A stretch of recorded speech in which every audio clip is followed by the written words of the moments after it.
Shalom! Você está no podcast Exegese e Exposição. Exegese on demand para você.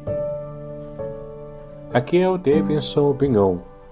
Eu sou mestre em Ciências da Religião, professor de Exegese Bíblica no seminário, pastor congregacional e também publisher editorial. Eu ajudo pastores e líderes cristãos a fazer estudos bíblicos na igreja sem ter problemas com interpretações erradas.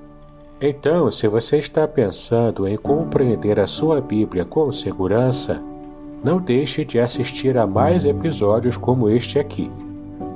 Muito bem, então assine o canal, acione o sininho, curta, comente e também compartilhe. Você poderá me dar uma força me ajudando a ampliar o alcance com os estudos bíblicos de qualidade na internet.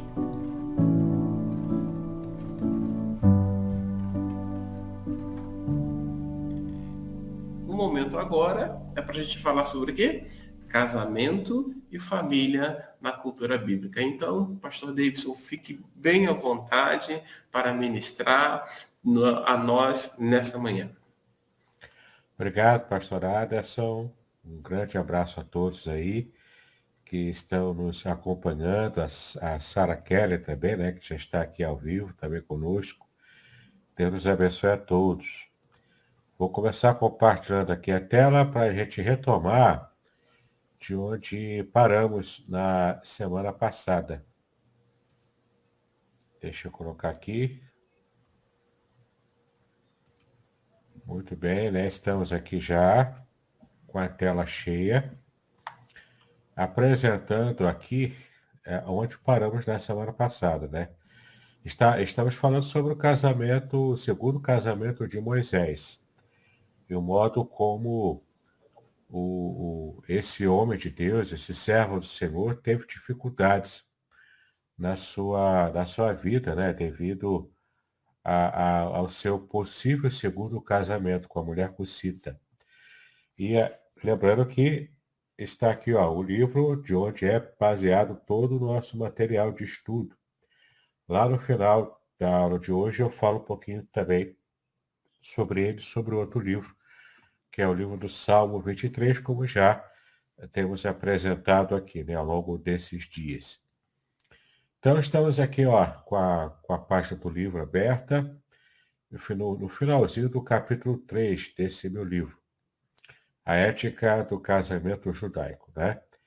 Então veja aqui, ó, resta-nos discorrer agora, já que nós já tínhamos falado, né, sobre o casamento de Moisés com essa mulher cuxita e a rebelião que houve com os irmãos de Moisés, Arão e Miriam.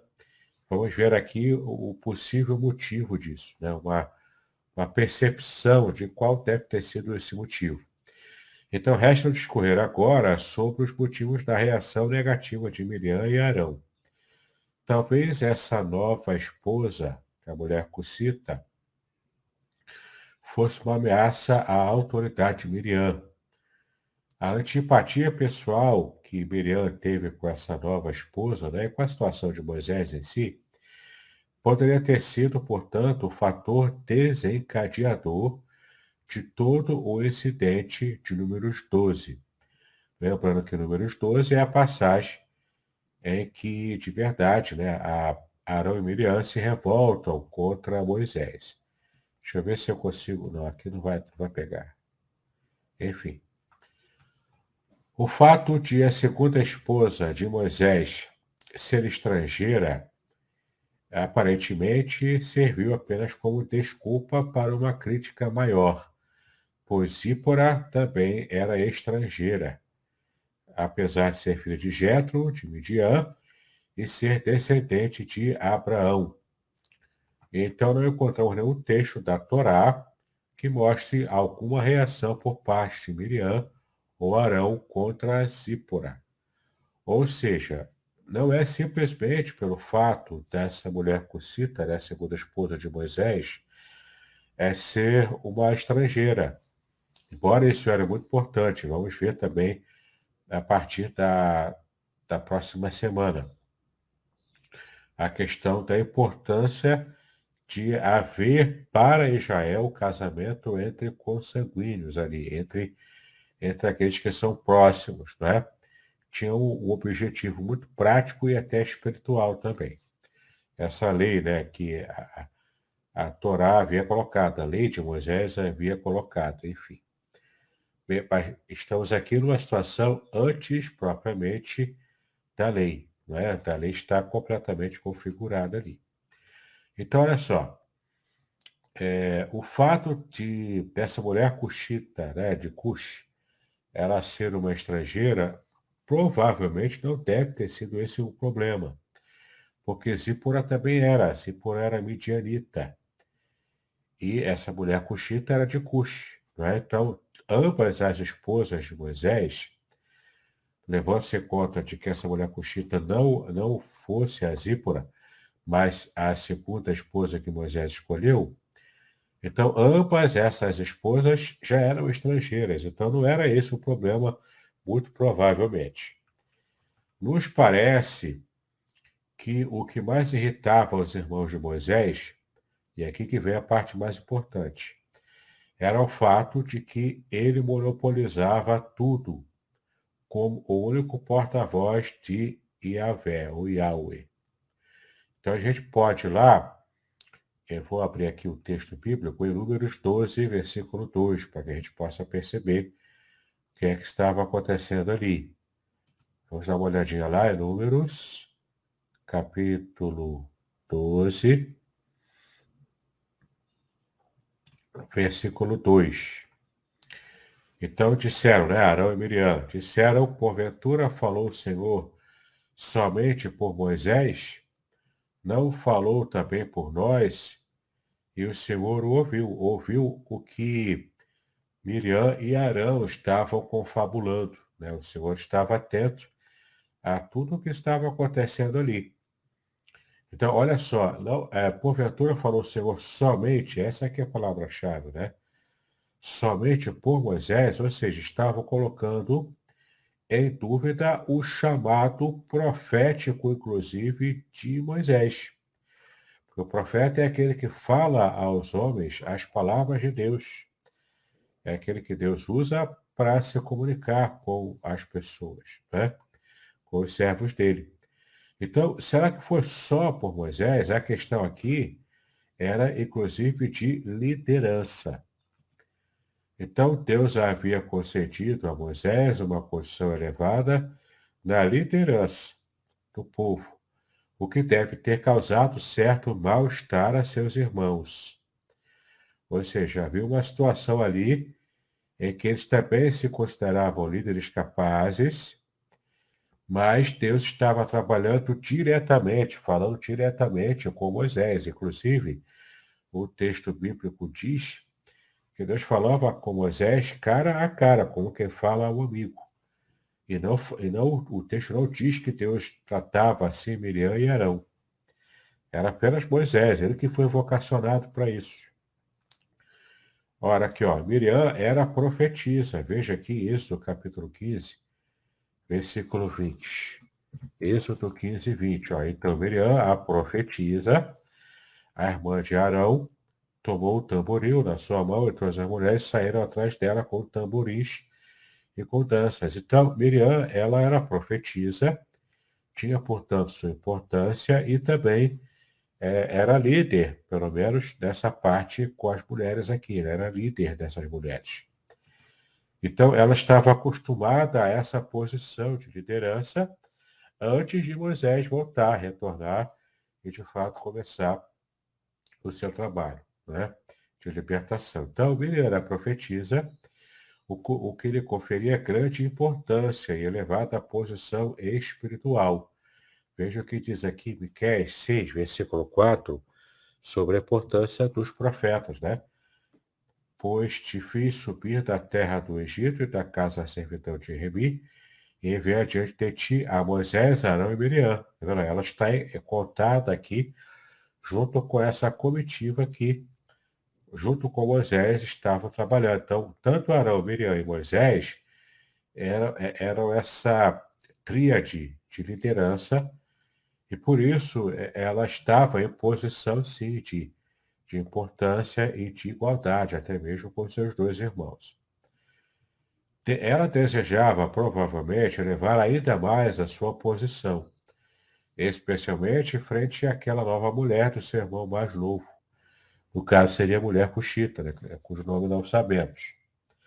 A inveja, o ciúme e a competição poderiam ter levado Miriam a duvidar de que Deus havia dado a Moisés uma posição sem igual, como seu mediador, algo que foi provado desde a saída do Egito. Então, perceba aqui que essa sedição de Miriam e Arão contra a liderança de Moisés não era apenas por causa da esposa em si, por ela ser estrangeira, enfim, né? A gente vai ver até mais à frente aqui que tem uma teoria bem interessante da tradição judaica quanto a isso.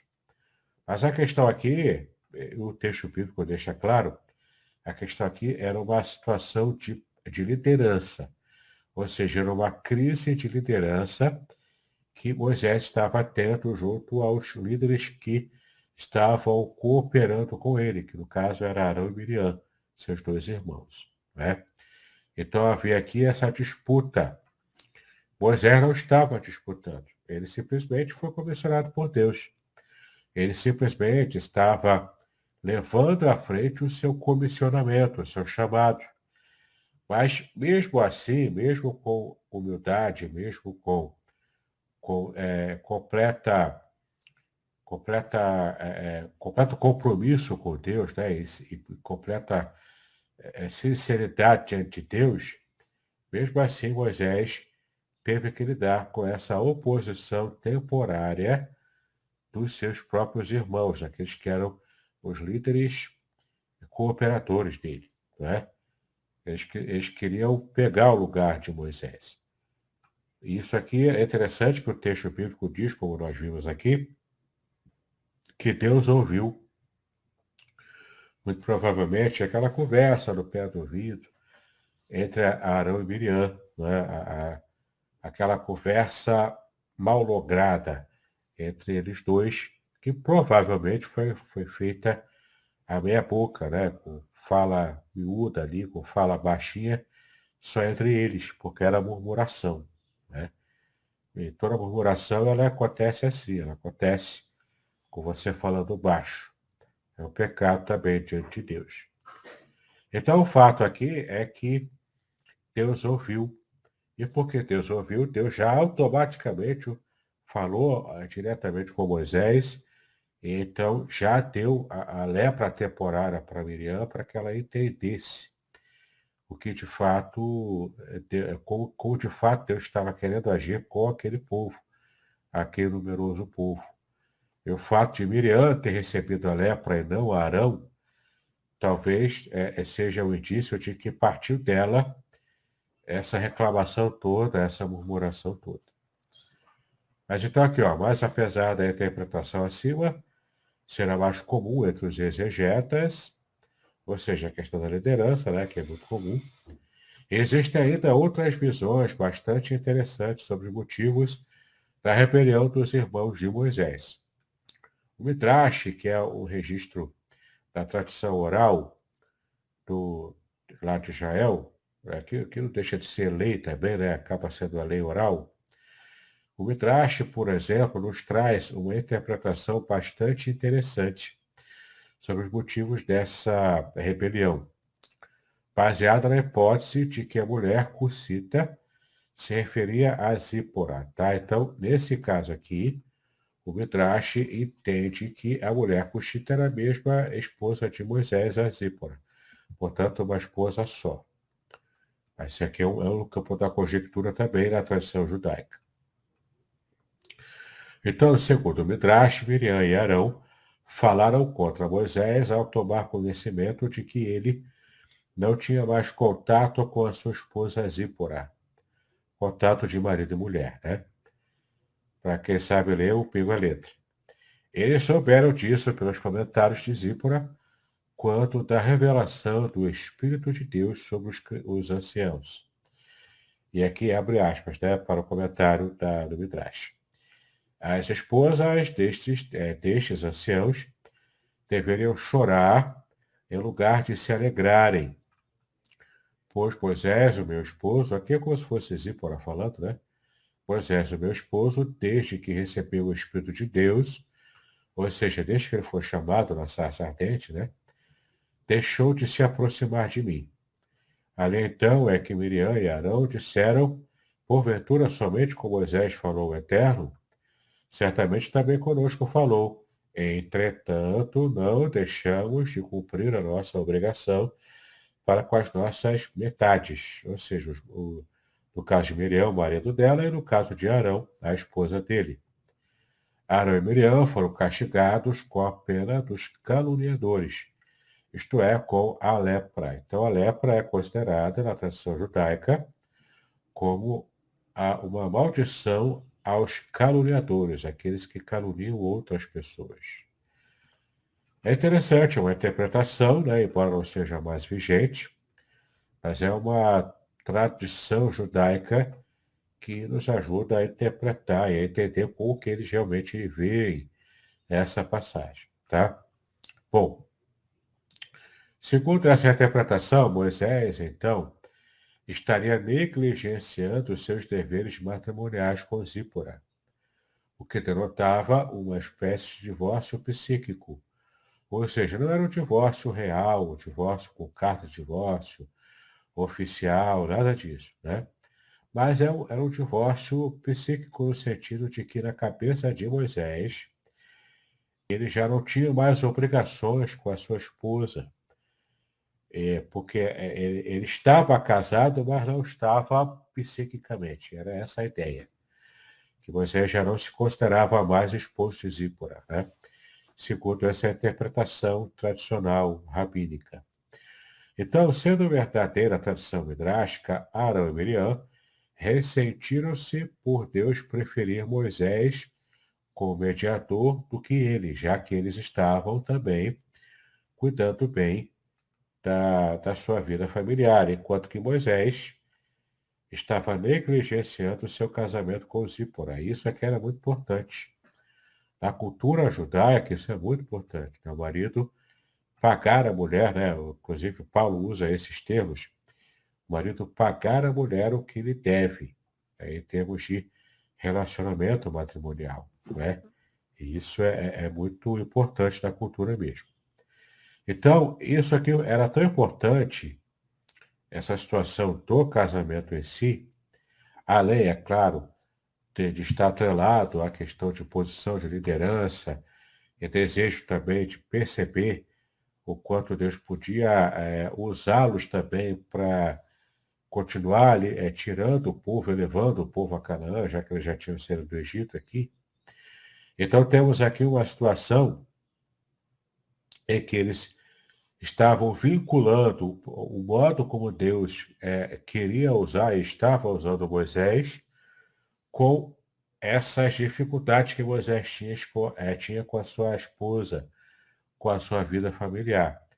De fato, Zípora quase não é mencionada, né? Ela, lá no começo, depois não menciona mais, o texto não menciona mais a Zípora.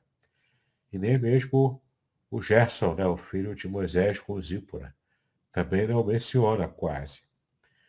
Então, é bastante elucidativo a gente perceber que, muito provavelmente, a tradição judaica ela está correta nesse sentido, de que Moisés estava tendo problemas no casamento.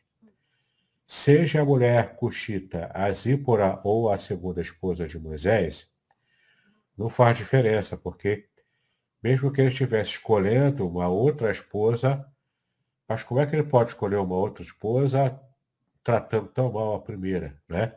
Já que na cultura judaica também, quando há poligamia, o homem tem que tratar a primeira esposa com mais carinho, com mais amor, por ela ter sido a primeira mesmo, né?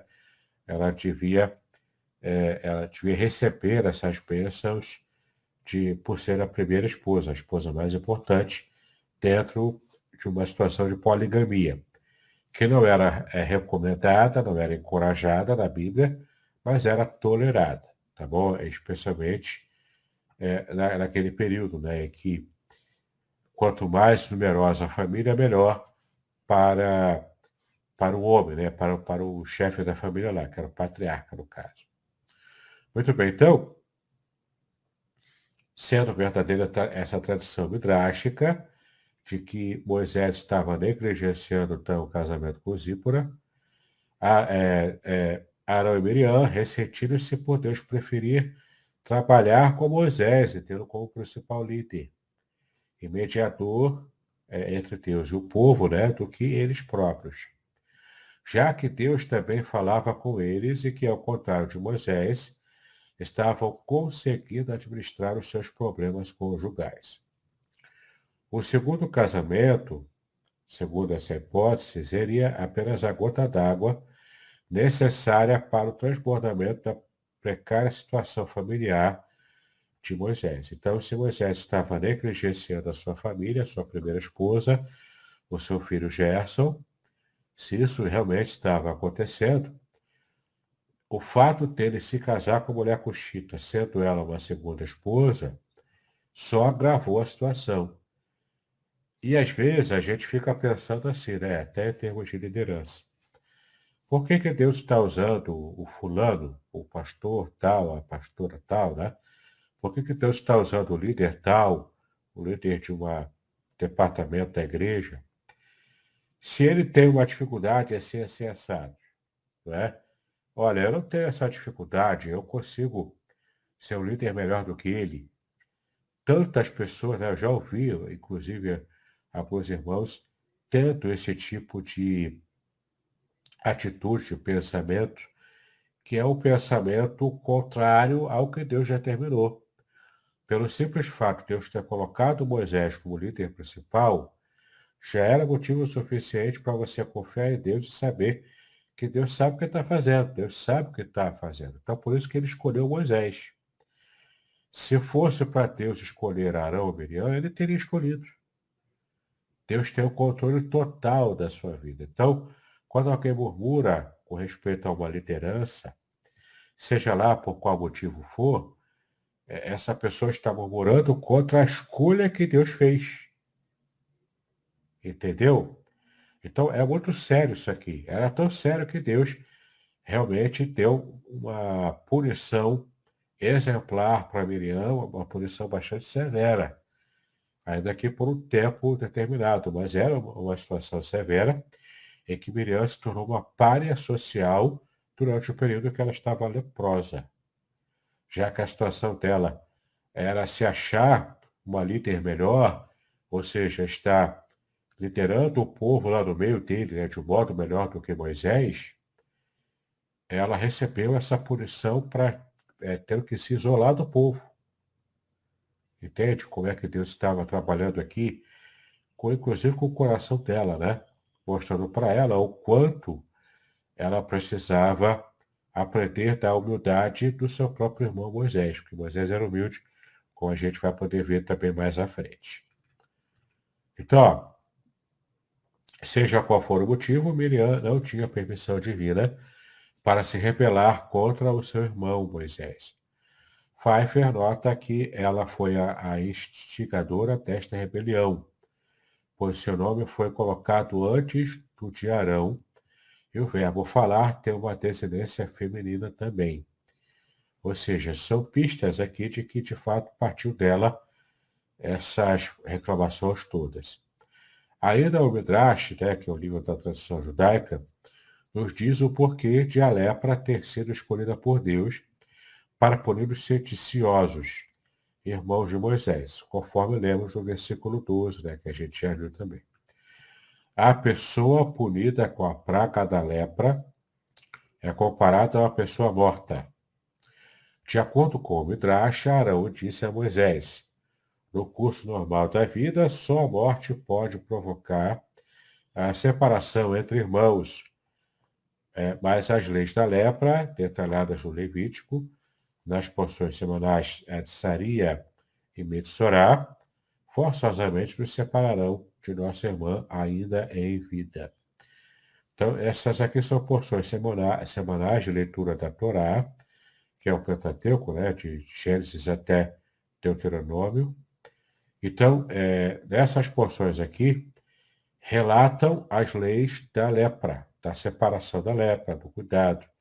O sacerdote tem que avaliar, tem que esperar um tempão até ver se ia ficar purificado. Se fosse uma lepra real e não houvesse a purificação, essas pessoas tinham que ficar completamente isoladas até o resto da vida. E é bom também saber de que lepra na Bíblia não é propriamente a hanseníase, como nós conhecemos hoje.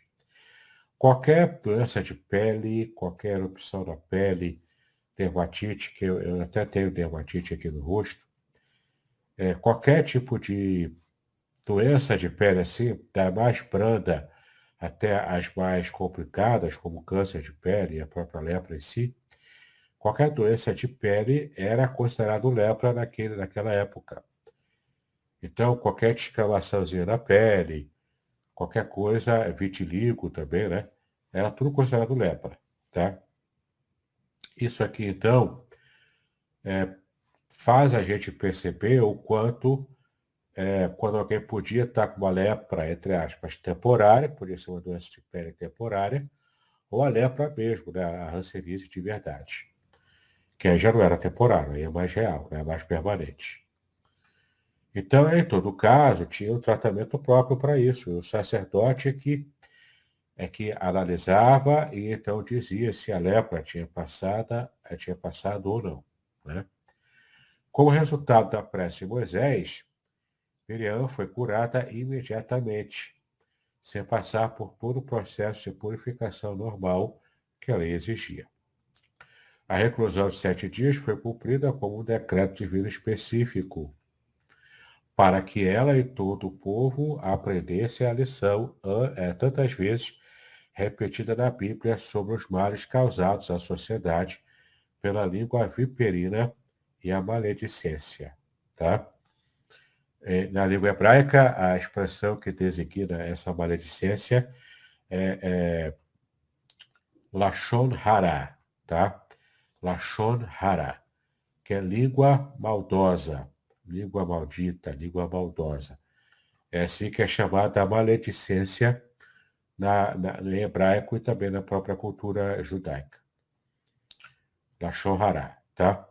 Apesar de aparentemente faltar com a ética, negligenciando 2 vezes a proibição da Torá acerca da exogamia. A exogamia é o casamento com pessoas, né, de outra nacionalidade, de outro país. O que se deu, talvez, por sua intensa convivência com a cultura egípcia, no caso aqui Moisés, teve possivelmente esses 2 casamentos com mulheres estrangeiras por causa da influência da cultura egípcia que ainda estava entranhada na sua mente e no seu coração. Moisés, então, possuía como principal característica do seu caráter a humildade. E a gente pode ver aqui, em Números capítulo 12, vou abrir aqui o texto bíblico. Agora o versículo 3, aqui, ó. Era o homem Moisés muito manso, mais do que todos os homens que havia sobre a terra. Só que a palavra manso aqui não é manso como nós conhecemos, né? Ser mansinho, tranquilo, fala mansa, nada disso, né? Aqui, esse texto se refere à humildade de Moisés, olha só. Tem também Êxodo 3:11, que também fala essa mesma característica, né? Então Moisés disse a Deus: quem sou eu que vá a Faraó e tire do Egito os filhos de Israel? Então você percebe aqui que é uma atitude de humildade. Moisés era humilde perante Deus. De fato, a Bíblia diz, né, que Deus resiste aos soberbos, mas dá a sua graça aos humildes. E é muito significativo para a gente perceber o quanto Miriam foi, essa atitude de Miriam junto com Arão, ela tomando a frente da situação, isso demonstrou porque Deus recebeu aquela ação dela com uma atitude de soberba, que é completamente o contrário da atitude de Moisés. Então a gente percebe aqui, inclusive, de modo muito, muito prático e material, por que Deus estava escolhendo agir com Moisés. Deus sabia a intenção real do coração de Moisés e a intenção real do coração de Miriam. Então Deus estava aqui punindo Miriam pela sua soberba, pela sua empáfia, né, de achar que ela era melhor do que Moisés, tá bom? Por mais que Moisés tivesse lá sua dificuldade familiar, a dificuldade era real, mas não impedia Moisés, nesse caso aqui, de ser esse líder que Deus escolheu, tá? Podcast Exegese e Exposição. Exegese on demand para você.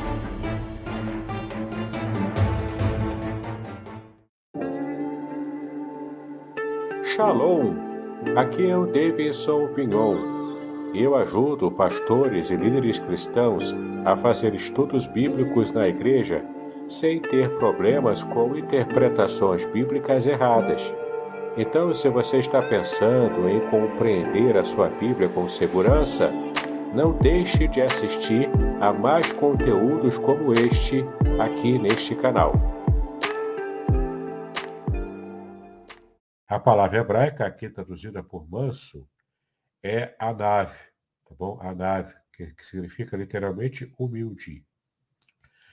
A raiz desse termo é aná, forçar a submissão. Ou seja, Moisés era humilde no sentido de que ele está completamente entregue à submissão a Deus. Era essa a ideia, né? E, portanto, está completamente entregue à direção que Deus estava dando a ele. Essa era a ideia de humildade. Então, humildade não é aquela pessoa pobre, aquela pessoa que tem baixa autoestima, né? São duas coisas diferentes. Não confundam humildade com baixa autoestima. Se a pessoa tem baixa autoestima, ela precisa tratar isso com o psicólogo. Isso é uma dificuldade na sua psique. Agora, humildade é uma característica boa, é uma qualidade. E humildade tem tudo a ver com submissão à vontade de Deus. Esse é o sentido bíblico de humildade, tá? Não é a pessoa pobre, não é a pessoa que deixa todo mundo pisar nela. Não é isso. Não é isso que a Bíblia ensina.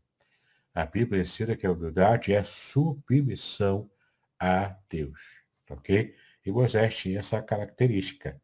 Já Miriam e Arão provavelmente não tinham. Eles eram volúveis. Lembra que Arão foi tão volúvel que ele fez o bezerro de ouro devido à pressão que o povo fez contra ele. Ele foi volúvel naquele momento, né? Não estava completamente submisso à direção divina. Isso faz toda a diferença. Por isso que Moisés, como líder, ele tinha essa qualidade que era essencial para Deus querer usá-lo. Não é? Por isso que Deus o escolheu. Então, contrariamente a muitos líderes ditadores, Moisés conseguia manter-se humilde mesmo em frente à liderança, tá? E isso é muito interessante porque alguns líderes, especialmente em igrejas em que a figura mais importante é o pastor, igrejas de regime, né, episcopal, por exemplo, regime de governo episcopal, o que o pastor manda, desmanda, e a vontade dele é que prevalece naquela comunidade. Se ele não tiver o coração humilde perante Deus, ele sofre a tentação de ser um líder ditador. E Jesus foi o nosso principal modelo de liderança. Jesus, ele apresentou para a humanidade o modelo de liderança servidora, ou seja, a liderança como serviço, que está atrelado a essa noção de humildade na liderança, ok? Então, Moisés prefigurou, no seu estilo de liderança, ele prefigurou a liderança do próprio Senhor Jesus, conforme revelado no Novo Testamento. Sem nem que Moisés percebesse que ele estava sendo o tipo de Cristo no seu modelo de liderança, tá? Ele era humilde, ele tinha um coração humilde. Não é? Eu conheço gente rica que é humilde e gente pobre que não é humilde, que é soberba.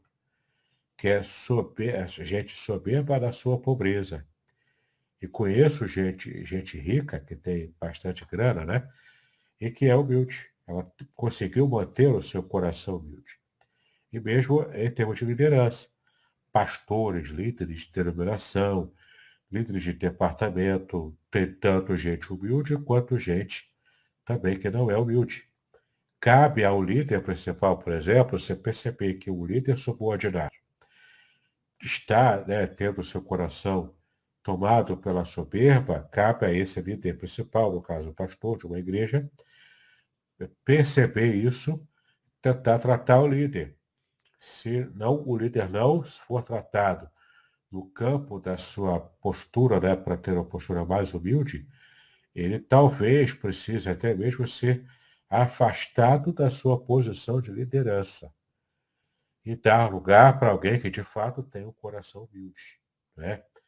E porque isso aqui é um fator importantíssimo nos valores, né, que Deus defende e também nos incute, né, para que possamos ser líderes assim. Moisés, portanto, foi esse líder humilde. Manso aqui, no sentido de ser humilde, ser completamente submisso à direção do próprio Deus. O líder humilde, ele fala grosso quando tem que falar. Ele disciplina quando tem que disciplinar. Ele não é um banana, né? O líder humilde não é o líder banana. É o líder que é firme, que ele sabe o que está fazendo, ele sabe exatamente para onde vai levar a igreja, mas ao mesmo tempo ele é humilde no que diz respeito à sua submissão à vontade de Deus, tá? Bom, isso agradava muitíssimo a Yahweh. O fato de Moisés saber que ocupava a sua posição por escolha divina e não pelos méritos próprios. Não que Moisés não tivesse méritos, ele tinha. Ele recebeu a melhor educação da época. Ele estava acostumado, lá na corte do faraó, ele estava acostumado a conversar, inclusive, com a nata da sociedade intelectual. Só para os irmãos terem uma ideia, a cultura egípcia era tão avançada na época que ela inclusive se tornou uma das culturas influentes para mais tarde ela influenciar a cultura grega e também romana, a cultura greco-romana. Ou seja, a filosofia grega tirou bastante do modo de pensar e da cultura egípcia. Pouca gente sabe disso. Para você ver o nível de avanço cultural que existia no Egito Antigo, né? Embora fosse, naturalmente, um povo pagão, né? Mas, enfim, Moisés teve acesso a tudo isso. Ele teve acesso ao melhor da cultura de sua época. Então, ele tinha qualidades intelectuais. Ele tinha qualidades até emocionais, porque Deus quebrou qualquer restício de soberba que poderia haver no coração dele, inclusive quando ele matou aquele egípcio, né? Aquele foi o ato de soberba dele. Ele quis resolver a situação pelas próprias mãos, com a indignação que ele teve inicialmente pelo modo como aquele soldado egípcio estava maltratando o povo de Israel, né? Que era o seu próprio povo, o povo de Moisés. Mas o fato é que foi uma atitude soberba. Ele não devia ter agido daquele jeito, né? Muito bem. Então, Deus se agradava de Moisés por causa de toda essa situação, tá bom? Ficamos então por aqui com o nosso conteúdo. Agora eu quero abrir aqui espaço para o pastor Aderson nos ajudar aqui com perguntas e respostas. Olá, queridos. E aí? Tudo bem? Bom, eu estava aí ouvindo, né, fazendo aqui as minhas anotações e tudo mais. Eu quero pedir a você que está participando, se quiser fazer alguma pergunta, faça aí no chat para que a gente possa ver e perguntar, compartilhar aí com o pastor Davidson. É interessante que um dos comentários, né, que o pastor Davidson nos trouxe nessa manhã, falando a respeito do questionamento que fora feito por parte de Miriam, né? Foi um questionamento voltado para a liderança, mas pelo que eu entendi, aí me corrija, Deus, ela também tomou como base justamente o seu relacionamento conjugal. Ela tentou se apoiar, fez do relacionamento conjugal uma espécie de trampolim para poder questionar algumas coisas. É isso mesmo? Foi por esse caminho? Foi na verdade a questão do casamento, né? O segundo provável, segundo casamento de Moisés com mulher cocita. Então, ela estava em comparação, tanto Arão quanto ela estavam mantendo bem as suas famílias, enquanto Moisés era o líder que Deus escolheu, que estava liderando todo mundo, mas ao mesmo tempo ele não estava dando um bom exemplo. E cá entre nós, né? Na nossa igreja também, a gente às vezes percebe isso. Pastor, o membro acha que não, mas o pastor sabe, o pastor percebe, né? Percebe quando o membro está jantando o pastor, está almoçando o pastor, está comendo o pastor no café da manhã, porque participa, né, do seu dia a dia, criticando muitas vezes, né?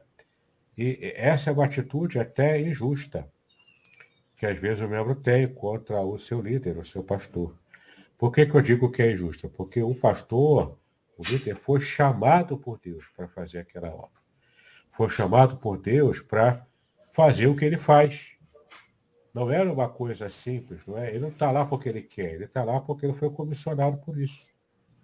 Então, o fato de Zípora achar que porque Moisés estava dando mole lá no casamento, abrindo brecha no casamento, era uma brecha que ela considerava importante, mas Deus considerava mais importante a atitude humilde de Moisés. Por isso que ele estava usando Moisés como líder. E claro, não existe líder perfeito. Pastor Anderson tem os defeitos dele. Eu tenho mais defeitos ainda. Não é? Cada líder tem o seu defeito. A questão não é se tem defeito ou não, porque todo mundo tem defeito, inclusive Arão e Miriam. A questão aqui não é ter defeito ou deixar de ter. A questão aqui é se tem as qualidades que Deus valoriza no líder. E Moisés tinha. Arão e Miriam não tinham. Então, quantas vezes a gente percebe um membro de igreja, por exemplo, reclamando do pastor, falando mal, olha, eu preferia que fosse o pastor tal, né, sonhando com o pastor de fora, né? A grama do outro é sempre mais verde, né? Ah, eu estou sonhando aqui, quem dera se o pastor fulano de tal fosse o meu pastor aqui, coisa e tal. Por que isso acontece? Porque a pessoa não está julgando o líder na perspectiva divina. E pensa da seguinte maneira, o pastor está numa igreja, Deus o colocou ali. Se o pastor estiver fazendo algo que não é para fazer, é Deus que vai tirar. Não é o grupo fazendo, né, uma palharinha lá, fazendo uma briga lá em grupinho lá, e para poder, vamos fazer um levante aqui para tirar o pastor. Eu já vi isso acontecer em algumas igrejas nossas. De um grupo de mocidade tentar fazer um levante para tirar o pastor que eles não gostavam. O pastor hoje é até falecido numa igreja dessa denominação. Não é assim que se resolve. Isso é tentar resolver de modo carnal. Arão e Miriam foram carnais naquele momento. Arão foi carnal até o bezerro de ouro, né? Foi o pecado mais assim gritante de Israel. Até hoje é marcado como esse pecado mais gritante da nação de Israel. E Arão foi o protagonista. Veja a carnalidade desses dois. Não é? Moisés não era perfeito, mas ele tinha as qualidades que Deus queria como líder. Quero dar aqui um bom dia para a Nilza, né? Ela me deu um bom dia aqui, ó. Isso, bom dia, Nilza. Bom dia a Cristiane também, a Cristina, né? A sua esposa. Bom dia a todos. Viu? Joia, joia. Muito bom, muito bom. E você entrou no aspecto que a gente precisa estar aí muito atento, né? Que você fez menção à questão da mansidão, que vai apontar para a humildade, e essa humildade vai apontar aí também eu entendi da seguinte maneira, ter um coração quebrantado diante de Deus, sensível, maleável, né? Diante de Deus. É uma das coisas que não só os líderes, mas eu acho que todo cristão deveria buscar em Deus esse quebrantamento, ser maleável, né? Que aí questões como essa, como nós vimos aí no relacionamento entre os irmãos de Moisés, que foi a sedição, iriam diminuir. Né? E aí você falou uma coisa aí que me chamou a atenção também, e eu queria que você comentasse um pouco mais. Você falou que há uma diferença entre líder banana e líder humilde, né? É, é. Eu gostei dessa ilustração que você deu, mas no sentido de que tem muito líder que acho que a ideia que passa assim, deixa a vida como tá, deixa as coisas como tá, e tal, tal, tal. É, Fala um pouquinho. porque até na igreja a gente percebe que tem liderados, né? Tem liderados e tem membros da igreja que querem que o pastor seja o Papai Noel para ele e para a família dele, e que seja o ditador para o restante que é contra a família dele, né? Então, assim, para quem é o meu, para quem está competindo comigo na liderança, todo rigor da lei, né? Agora, não, para mim e para minha família, não, né? Tem que ser o Papai Noel que me dá presente todo ano, tem que ser bonzinho para todo mundo, né? Que não esquece de ninguém, aquela coisa toda. Tem que ser o bom velhinho. E não é isso que a Bíblia diz. O líder humilde, como eu disse na exposição, o líder humilde não é o líder banana, que aceita tudo, que não tem voz ativa, que não disciplina quando precisa disciplinar, que passa a mão na cabeça de todo mundo. É o líder paizão, né? Esse líder paizão. Só que até mesmo essa ideia de paizão, ou avôzão, né? É uma ideia antibíblica. O líder bíblico é o líder que é humilde, no sentido de estar submisso à vontade de Deus. Mas é duro e é firme quando precisa ser. Se a igreja está errando, o líder ele tem a postura dura de corrigir o erro. Doa quem doer. Entendeu? A firmeza na liderança não é sinal de ditadura. O que é um sinal de ditadura? É quando o líder é autocrático. É tudo o que ele quer, tudo o que ele manda, ele é que define tudo. Passa por cima de tudo e de todos, visando apenas a sua vontade. Aí isso é uma ditadura. O líder se coloca como se ele fosse Deus. Entendeu? Aí é uma ditadura. Agora, o líder que é humilde é o líder que está submisso a Deus. E se Deus manda ele bater no rebanho porque o rebanho está rebelde, ele vai bater. Se Deus manda curar o rebanho porque o rebanho precisa de cura naquele momento, ele vai curar. Entendeu? Está submisso a Deus. Então ele faz o que Deus manda. É esse o perfil de liderança bíblica. E era o que Moisés tinha. E Arão e Miriam não tinham. Entendi. Pô, isso Entendeu? aí é uma pepita de ouro essa daí. Hein? É uma Pois é. pepita de ouro. É. E antes que alguém pense, mas ele é pastor, o pastor Aderson também é pastor, então eles estão legislando em causa própria. Estou falando isso porque isso é bom para eles. Não é. Na verdade, isso é horrível para a gente, né, pastor Aderson? É Por verdade. que é horrível? Porque é uma responsabilidade muito grande. A gente trata diretamente com Deus. E o rebanho é liderado pelo pastor,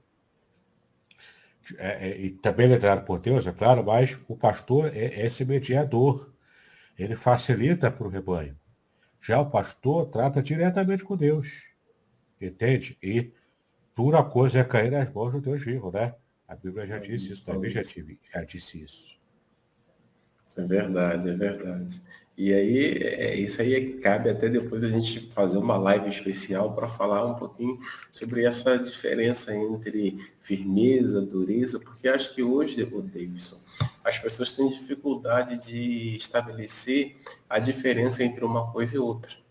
Então É, elas pegam e tudo diz que é duro. Não, duro não. Você pode ser firme sem ser duro, mas você é, pode ser firme e também ser duro, não é verdade? é. Aí vai o temperamento também, né? Então, a gente já entendeu aqui, por exemplo, que humildade não tem nada a ver com, com a pessoa ser o líder mole, né? O líder banana. Porque aí, por exemplo, tem pessoas que têm um temperamento explosivo, tem pessoas que têm um temperamento mais tranquilo, mais manso. Tem vários temperamentos, né? Tem 4 temperamentos principais que vão se mesclando, formando outros temperamentos. Tem o colérico, sanguíneo, que são os extrovertidos, e tem o melancólico e Fleumático. fleumático, que são os introvertidos. Então, se humildade fosse uma questão de introversão, só melancólico e fleumático seriam humildes. Poderiam ser humildes. E não é isso que a Bíblia ensina. A Bíblia diz que qualquer pessoa pode aprender a ser manso e humilde de coração, como Jesus disse que era. E que ele disse que a gente precisa aprender dele, que é Uhum. manso e humilde de coração. Então, é aprendível. Há uma didática da humildade. Entendeu? E a gente pode aprender isso, seja de qual for o seu temperamento. Mesmo que você seja colérico, seja raivoso, tipo o seu Madruga, que fica sempre rangendo os dentes, né, para a dona Florinda, né? Uhum. Mesmo que você seja o seu Madruga, você consegue sim aprender a humildade e ser humilde dominando o seu próprio temperamento colérico. Entende? Então, enfim, não há desculpa para que nenhuma pessoa. Ah, eu não sou humilde porque eu tenho um temperamento difícil. Não é. Você que não aprendeu a dominar o seu temperamento. Aprenda a dominá-lo, seja qual for o seu temperamento. E todos Show. podemos aprender de Jesus, principalmente, que é esse modelo de líder humilde. Por quê? Porque é submisso à vontade de Deus. Tem um temperamento controlado pelo Espírito Santo. E tem a mente totalmente controlada e submissa a Deus. Esse é o perfil do líder que Deus quer usar. É verdade. Aí talvez alguém esteja pensando assim, puxa, mas o que isso tudo que eles estão falando no dia de hoje tem a ver com casamento e família? Tem a ver porque a Hein? liderança do casamento, a liderança da família repousa sobre quem? Sobre a figura do pai, né? E sobre a figura da mãe. Às Elas vezes é do meio pai e a que, mãe, sabe? né, se alternam aí ao longo da caminhada. Então, isso que o Davis está colocando aqui, desse primeiro momento aí a respeito de Moisés e seus irmãos, é de suma importância para nós. Sim. Né? Exercermos uma liderança dentro das nossas famílias, dentro do nosso casamento, dentro do nosso relacionamento, conforme o Moisés exerceu. Ele foi humilde, ou seja, ele estava submisso à vontade de Deus. Por Aqui isso, inclusive, pastor Aderson, é uma ponte muito importante de família com liderança. Por isso que tem famílias que estão se desintegrando.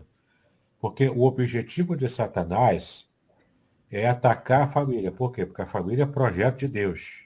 É o uhum, propósito de Deus para abençoar a nação e o mundo inteiro. Então, quando Satanás atinge a família, com líderes fracos, com maridos fracos e ausentes, homens que estão cada vez menos másculos, e a sociedade está forçando a barra aí para colocar homens afeminados. Para que isso? Para acabar com a liderança da família. Para desintegrar a família na base da liderança. Quando consegue fazer isso, famílias desintegradas formam uma sociedade fraca. Fácil, portanto, de Satanás dominar. uhum. Entendeu? Então, é por isso que é de suma importância. Nós, como cristãos, especialmente nós homens, né, chefes da casa, a gente que foi determinado por Deus para sermos esse cabeça do lar, a gente precisa ter uma postura firme de liderança na família. Não é baixar a cabeça para tudo, porque veja bem o exemplo que a Bíblia mostra de uma mulher que dominava o marido. Jezabel dominava Uhum. Acabe. Foi o pior rei que Israel experimentou. Foi o pior rei da história de Israel, porque era o rei banana. Era um rei que não conseguia ser líder. Dominado pela mulher. Uma mulher pagã ainda por cima. Então, a gente precisa aprender no lar a ser líder forte, para que a gente possa realmente ter uma família abençoada.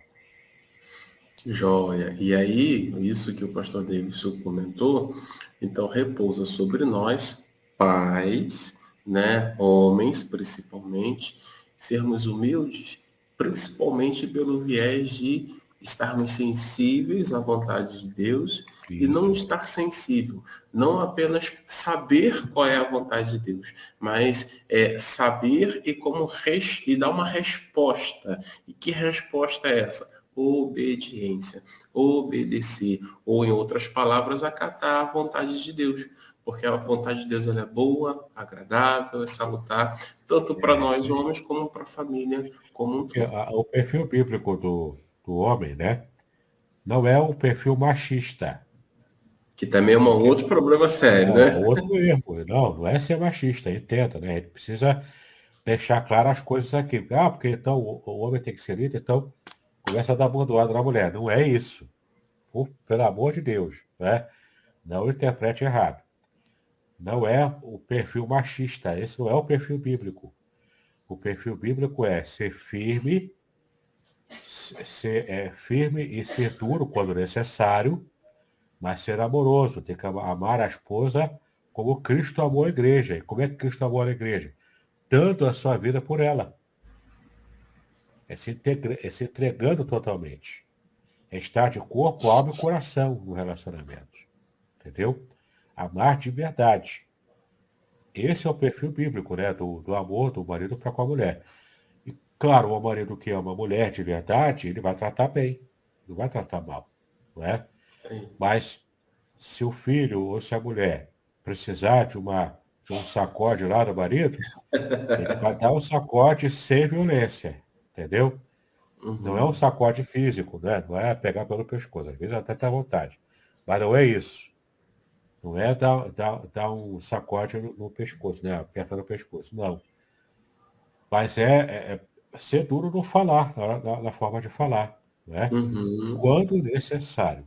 Entendeu? Quando necessário. E se uma família quer harmonia, momentos assim, de dureza no falar, são muito raros de acontecer. Quando há harmonia na família. Entendeu? É isso aí, queridos. Estamos chegando ao final. Na próxima quarta-feira tem mais. O pastor Davis está fazendo aí um comentário. Ele está dando uma aula do livro dele. Mostra o livro para mim. Ali, ó. O livro que eu tenho, esse aqui é o livro base. Casamento Judaico. Casamento Judaico. Você pode fazer contato para adquirir no meu WhatsApp, 021 aqui do Rio. 998-585402. Também você pode adquirir o meu livro da nossa série anterior de estudos, a Revelações Originais do Salmo 23. Aqui o Salmo 23 inteiro, comentado com base no original, na língua original em hebraico.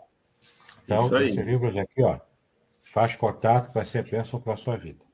Perfeito. Se você quiser, só fazer contato, né? E aí o pastor David vai estar disponível, vai explicar como é que funciona e vai encaminhar para você. Isso aí, tá bom? Quarta-feira que vem, se Deus quiser, estamos retornando. Gente, acabou que nós avançamos 15 minutos. Peço desculpa, mas é porque o papo estava bom. Mas na quarta-feira, retornamos mais uma vez com o pastor Davidson. E também amanhã, teremos uma Manhã com Deus. Vou pedir o pastor Davis, pode orar para a gente, agradecendo por esse dia. Vamos orar então. Para te exaltamos por esse estudo que tivemos hoje, falando de liderança na família. Te exaltamos por isso, pedimos a tua graça e a tua bênção, para que, de fato, ó Pai, possamos ser líderes valorosos, líderes humildes, totalmente dedicados ao nosso lar, e também submissos à tua palavra. Então trata conosco, nos dá equilíbrio em nossos relacionamentos e também a tua bênção para o dia de hoje. Nós assim agradecemos a ti pela bênção e pedimos as tuas graças renovadas sobre nós, em nome do Senhor Jesus Cristo, hoje e para todos sempre. Amém e amém. Amém, queridos. Shalom, meu amigo Davidson. Amém. Muito obrigado. Deus continue abençoando rica e poderosamente a sua vida. Amém. Shalom. Shalom.